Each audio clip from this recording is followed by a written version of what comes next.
the city that had always felt like the home of her heart, looking for a fresh start after a career disaster and the death of her estranged actor husband. Ricki was excited about spending her first Halloween in New Orleans since childhood. Her quirky gift shop was a dream come true. She'd made wonderful new friends and loved her rented shotgun home in the Irish Channel, likening its bright, over-the-top decor to living in a Mardi Gras float. But there were times, and this was one of them, when she wondered if she'd ever truly shed the 20 years she'd spent in SoCal and fully adopt the laissez le bon temps rouler spirit of the city that care forgot.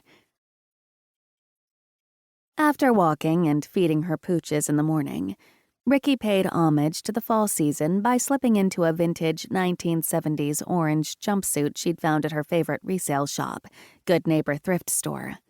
She pulled her mass of thick brown curls into a high ponytail held in place by a brown scrunchie. After making sure the doggy door was accessible and bestowing kisses on Thor and Princess, Ricki headed out the door.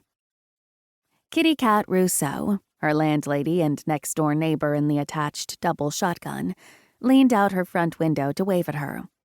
"Happy almost Halloween!" "Thank you." Ricki noted the 60-something's hospice nurse's Wonder Woman headpiece and bustier. "Getting an early start on the holiday?" "I wear a different costume every week of the month. My patients love it. This week I'm..." Kitty Cat flexed her arms, revealing unexpected and impressive muscles. "Wonder Woman." "You're that every week," Ricki said with a warm smile. "To me and your patients." Ricki made the short drive from her home to Bon Vee Culinary House Museum, the largest and most magnificent mansion in a district filled with spectacular historic homes. Built in 1867, Bon Vee was Italianate in style, featuring a showpiece curved portico graced with a half-dozen Doric columns. An intricate 3-story gallery of cast iron added additional beauty to the east side of the home, which nestled among an acre of gardens ranging from a formal parterre to a lush and colorful array of tropical blooms. "I will never, ever get tired of this," Ricki thought, drinking in the sight. She parked her Prius in the small area allotted to staff and exited the car.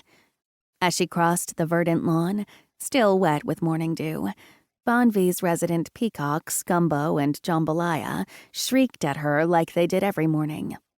Then suddenly, something brushed her ankles. Ricki shrieked. She whipped her head around, catching only a glimpse of a fast-moving blur. She shuddered. "Please tell me that wasn't a rat," she muttered as she strode towards the carriage house, which housed the staff offices and conference rooms upstairs in the estate's former staff quarters. Ricki's Bon Vee friends were already there, helping themselves to donuts shaped like bats and ghosts, and a carafe of coffee sporting the label Ghostly Boo. "It's boo instead of brew," Cookie explained through a mouthful of donut. With her petite stature and shiny blonde pixie haircut, she looked more like a kid than an adult as she inhaled the donut. Boo, not brew. Cute. Instead of claiming a whole bat donut, Ricki cut one into quarters and took a fourth, mindful of the weight she'd put on via a diet of deliciously rich Creole dishes. "Cookie's proud of herself for that." Ricki's friend Zella said this in a tone tinged with amusement. An artist, who also ran the Bon Vee Cafe, Zella liked to use herself as a canvas, painting decorations on various parts of her body. Today, beautifully detailed pumpkins gleamed from each cheek, and she'd wrapped her hair in a tillon, whose pattern also featured pumpkins. "I did everyone a favor and created a spreadsheet of Halloween events in the city." This came from Theo, the sole male in the room and self-styled Director of Community Relations, a job that allowed him to write off much of his socializing as business expenses. For Ricki, Theo bounced between friend and frenemy, somehow always managing to redeem himself right when she was ready to throttle him. However, since her quest to find her birth family recently revealed Theo to be a